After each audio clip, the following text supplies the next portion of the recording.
জয় হিন্দ, জয় ভারত বন্ধুরা, তোমরা হচ্ছে ডিফেন্স লাভার চ্যানেল। দেখো, ইতিমধ্যে সিআইএসএফের তরফ থেকে আবার কিন্তু একটি ভ্যাকান্সি রিলিজ করে দেওয়া হয়েছে। ঠিক আছে, তোমাদেরকে পুরো অফিসিয়ালি আমি তোমাদের ওয়েবসাইট থেকে আমি নোটিফিকেশান ডাউনলোড করে তোমাদের দেখিয়ে দিব। তোমাদের এখানে যে পোস্টটা থাকছে সেটা হচ্ছে সিআইএসএফ কনস্টেবল পদে কিন্তু ভ্যাকান্সি কিন্তু রিলিজ করা হয়েছে। ওকে, পুরো বিস্তারিত আলোচনা করব, স্টেপ বাই স্টেপ ধীরে ধীরে বুঝবো, খুব তাড়াহুড়া করব না, কারণ অনেক বড় একটা নোটিশ রয়েছে, আস্তে আস্তে বোঝার চেষ্টা করব। প্রথমে এই হচ্ছে নোটিশ, অনেক বড় 30 পেজের একটা নোটিশ পুরো প্রকাশিত করা হয়েছে। এই পেজটাকে তোমাদেরকে আমি পর পর স্টেপ বাই স্টেপ পড়ে আমি বোঝানোর চেষ্টা করব। সিআইএসএফের তরফ থেকে, অর্থাৎ সেন্ট্রাল ইন্ডাস্ট্রিয়াল সিকিউরিটি ফোর্সের তরফ থেকে যে ভ্যাকান্সি রিলিজ করা হয়েছে। ঠিক আছে, পর পর স্টেপ বাই বুঝবো। প্রথমে দেখে নাও যে কি বলেছে। Recruitment to the constable driver and constable driver come pump operator.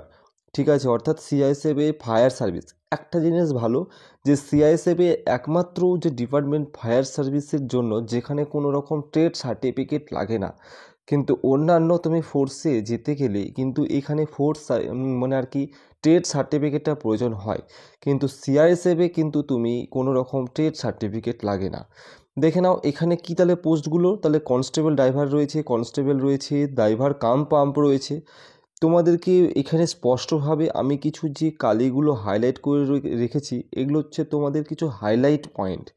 অর্থাৎ date of submission of online application, তোমরা এই ফর্মটা অ্যাপ্লাই করতে পারবে 3/2/2025 থেকে 4/3/2025 পর্যন্ত, অর্থাৎ 1 মাসের কাছাকাছি ফর্মটা ফিল আপ চলবে। ওকে, অবশ্যই বলে দিই যে 4/3 তুমি যখন ফর্মটা শেষ করবে সেটার ক্লোজিং ডেট বলে দেওয়া রয়েছে। আর সবথেকে বড় কথা, এই যে অ্যাপ্লিকেশন, অনলাইন অ্যাপ্লিকেশন যেটা তোমরা ফিল আপ করছে, শুধুমাত্র মেল ক্যান্ডিডেটরাই ফিল আপ করতে পারবে, কোনো রকম ফিমেল ক্যান্ডিডেটরা কিন্তু আবেদন করতে পারবে না।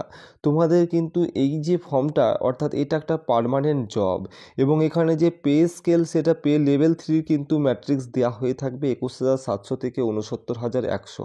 অর্থাৎ ভালোই মোটা মোটা কথায় বলতে গেলে তোমাদের স্যালারি কিন্তু একটা জিডি কনস্টেবলের যেমন দেওয়া হয়ে থাকে, ঠিক তেমনি কিন্তু এখানেও কিন্তু সেই স্যালারি দেওয়া হয়ে যাবে। ওকে, দেখে নাও এখানে কিছু জিনিস। তুমি যখন ফর্মটা ফিল আপ করবে, দুটো পোস্টের ক্ষেত্রে আবেদন করতে পারবে, অর্থাৎ ফার্স্ট অ্যান্ড সেকেন্ড প্রেফারেন্স বলে তোমার সেখানে অপশান থাকবে। তুমি দুটোতেই কিন্তু আবেদন করতে পারবে। ওকে, এবং আবেদন কিন্তু অনলাইনেই তোমাকে করতে হবে। ওকে, আবেদন কিন্তু তোমাকে কি অনলাইনেই আবেদন করতে হবে। তুমি যখন ফর্মটা ফিল আপ করছো, তুমি চাইলেও একটা পোস্ট অ্যাপ্লাই করতে পারো, আবার একটা একটা করে সিঙ্গেল করে অ্যাপ্লাই করতে পারো, আবার একসাথে দুটো পোস্টেও অ্যাপ্লাই করতে পারো। আমি বলবো যে একসাথে দুটো পোস্টে অ্যাপ্লাই করে দাও। এই ফর্মটার জন্য প্রথমে তোমাকে মাঠ হবে, অর্থাৎ ফিজিক্যাল দৌড় হবে, তাও আবার দৌড় বেশি কিলোমিটারের না, 800 মিটারের। দেখো, পুরো বিস্তারিত আলোচনা করব স্টেপ বাই স্টেপ। তার আগে একটা ছোট্ট কথা বলবো, যারা আমার টেলিগ্রামে যুক্ত হওনি, টেলিগ্রামে যুক্ত হয়ে যাও। দেখো, ডেসক্রিপশনে লিঙ্ক দেওয়া রয়েছে, সেখান থেকে কিন্তু তোমরা যুক্ত হয়ে যেতে পারবে। ভ্যাকান্সি, অর্থাৎ ভ্যাকান্সি নিয়ে কথা বলবো। দেখো, name of the post constable driver, অর্থাৎ কনস্টেবল অবলিক দিয়ে রয়েছে। দেখো, কনস্টেবল অবলিক ড্রাইভার, তারপরে constable oblique driver come pump operator, driver for fire service. তো এই যে পোস্টগুলো, তো দেখো ইউআরদের জন্য ভ্যাকান্সি রয়েছে 344টি, এসসিদের জন্য 126টি, এসটিদের জন্য 63টি, ওবিসিদের জন্য 228টি, ইডাব্লিউএসদের 84টি, টোটাল 845টা ভ্যাকান্সি রয়েছে।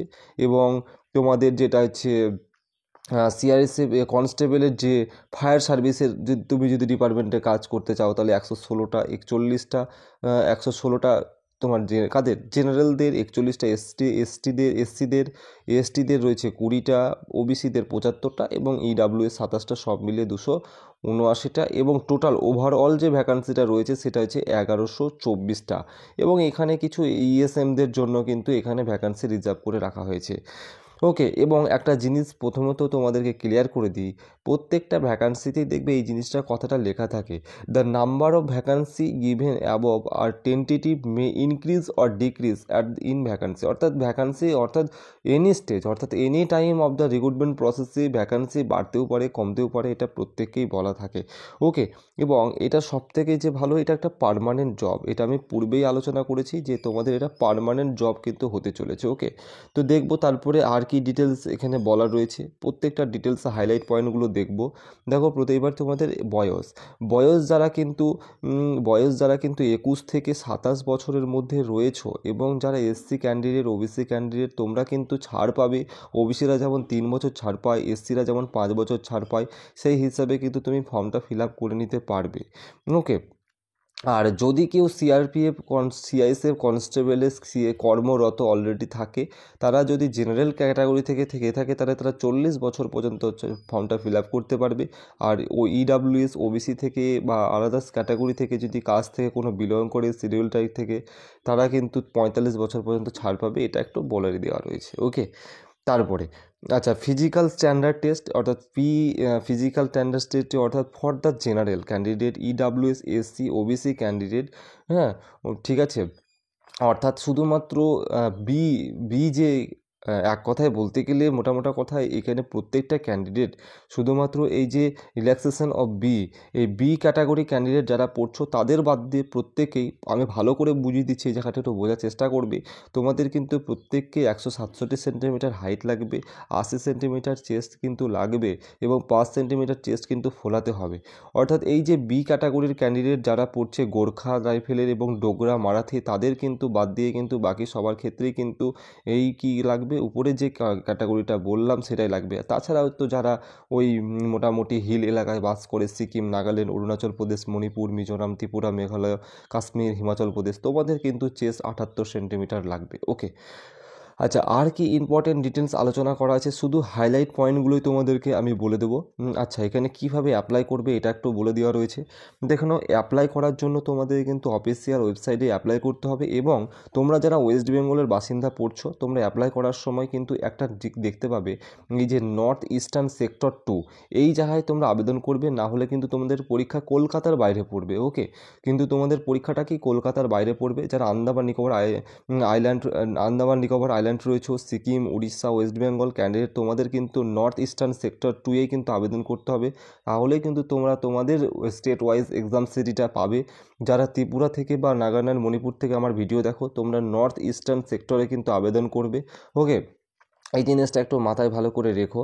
আর সবথেকে ভালো, যখন আবেদন করবে তখন তুমি পোস্টের প্রেফারেন্স দিতে পারো। তো প্রথমে তুমি কনস্টেবল ড্রাইভার বা কনস্টেবল ডিসিপিও, এই দুটোর মধ্যে যে কোনো ফার্স্ট প্রেফারেন্স, সেকেন্ড প্রেফারেন্স কিংবা যে কোনো একটাকে আগে পিছু করে রাখতে পারো। অর্থাৎ পোস্ট প্রেফারেন্সটা তুমি রাখতে পারো। অ্যাপ্লিকেশন ফিস 100 টাকা দিতে হবে ক্যান্ডিডেটদের জন্য যারা ইডাব্লিউএস আছো এবং ওবিসি ক্যান্ডিডেটদের জন্য। আর শুধুমাত্র এসসি, এসটি, ইএসএমদের জন্য শুধুমাত্র এখানে টাকার ছাড়টা দেওয়া হয়েছে। ওকে। অবশ্যই আবেদন করার সময় তোমাকে সিআইএসএফের যে অফিসিয়াল ওয়েবসাইট, সেই অফিসিয়াল ওয়েবসাইটে গিয়ে কিন্তু আবেদন করতে হবে। ওকে।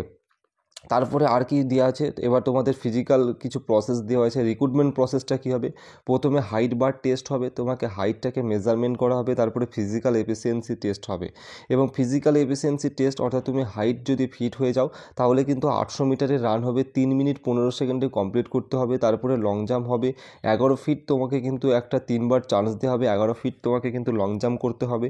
হাই জাম্পও করতে হবে 3 ফিট 6 ইঞ্চি মতন, তোমাকে 3বার এখানেও সুযোগ দেওয়া হবে। অর্থাৎ স্পষ্ট এখানে কিছু ফিজিক্যালের কথা বলে দেওয়া রয়েছে। ফিজিক্যালের পরেই কিন্তু তুমি যদি পাস করো তারপরেই কিন্তু তোমার এক্সাম হবে। ওকে। তারপরে এবার আর কি হচ্ছে এডুকেশন কোয়ালিফিকেশান, যেটা হচ্ছে এডুকেশন কোয়ালিফিকেশান কি বলা আছে দেখে নেব একটু। এডুকেশন কোয়ালিফিকেশান বলা আছে যে ক্যান্ডিডেটরা তোমাদের কিন্তু কি মাধ্যমিক পাস করতে হবে। আচ্ছা, আর কতগুলো পেজ আছে একটু আমি দেখে নিই, এখনও অনেক কটাই পেজ বলতে বাকি আছে। যাই হোক, আমি ইম্পর্টেন্ট তথ্যগুলোই তো তোমাদের বলে দিচ্ছি। তারপরে হচ্ছে কি আচ্ছা, এখানে তোমাদের হচ্ছে মাধ্যমিক পাস অর্থাৎ 10 পাস তুমি যদি থেকে থাকো তাহলে এই পুরো ফর্মটা আবেদন করতে পারবে। ওকে। এবং সবথেকে 5-এর 2 নম্বর পয়েন্ট যেটা বলা রয়েছে, তুমি যদি যে কোনো বোর্ড থেকে তুমি যদি পাস করে থাকো, অনেক সময় ওপেন মুক্ত বিদ্যালয় থেকে অনেক ক্যান্ডিডেটরা পাস করে থাকে, তো তোমরাও ফর্ম ফিল আপ করতে পারবে। অবশ্যই তোমাদের যে সার্টিফিকেটটা সেটা স্টেট কিংবা সেন্ট্রাল গভর্নমেন্টের ভেরিফাই হলেই কিন্তু তুমি এখানে অ্যাপ্লাই করতে পারবে, যে কোনো মুক্ত বিদ্যালয় হোক না কেন বা অন্য আমাদের স্টেট গভর্নমেন্ট ভেরিফাই হোক না কেন। ওকে।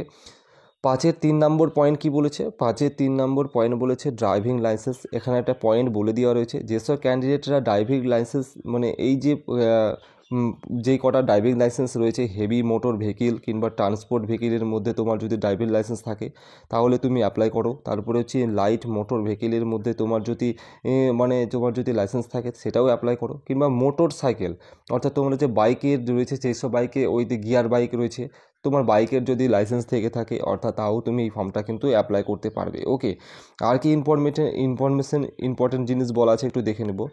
আচ্ছা, তেমনভাবে আর কোনো কিছু বলার নেই। এখানে কিছু পরীক্ষার সিলেবাস দেওয়া রয়েছে, এটা তোমরা একটু পারলে দেখে নিবে। আর এই পুরো নোটিশটা আমি আমার টেলিগ্রামে দিয়ে দিচ্ছি, সেখান থেকেও তোমরা পারলে একটু রিড করে নিতে পারো। তো এই পর্যন্ত। জয় হিন্দ, সবাই সুস্থ থেকো, ভালো থেকো।